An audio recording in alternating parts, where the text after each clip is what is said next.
In Friday Sports Scene tonight, exclusive pictures of Kilmarnock's plans to take them into the next century. First, Kilmarnock's plans to tackle the fastest stadium redevelopment in British football history. In half an hour's time, Chairman Bobby Fleeting will reveal details of the Rugby Park scheme to a meeting of 1,000 season ticket holders. If they give their support, the stadium could be completely revamped in the space of a season at a cost of £5 million. If Bobby Fleeting has his way, Rugby Park won't look like this for much longer. The plan is to bring in the bulldozers at the end of this season and begin a high-speed redevelopment of the whole ground.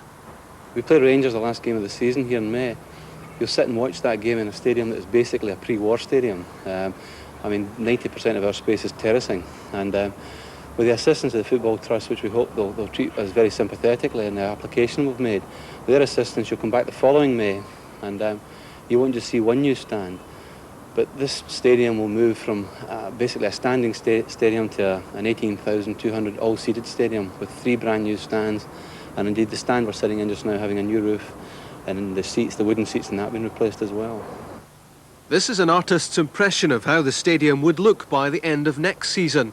The total bill is just over £5 million.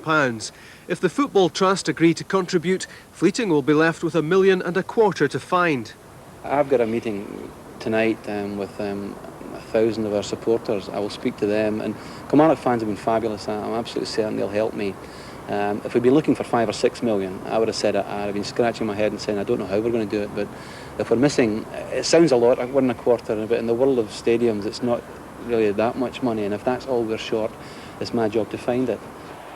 Kilmarnock's on-field fortunes have been transformed over the last 4 years. Now the club wants to put things right off the field with what's reckoned to be the fastest facelift given to any British football ground. People have tried to do one stand, then move to another, and then move to another.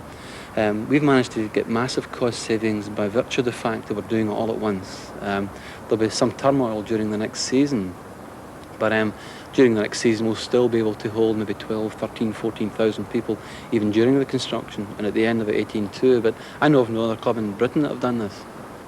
And we'll have more Kilmarnock news later, this time a big signing.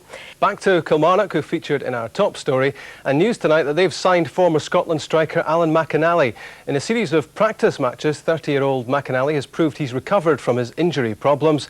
How much Kilmarnock have to pay to the German club Bayern has still to be agreed. If clearance comes through, he could play against St Johnstone tomorrow.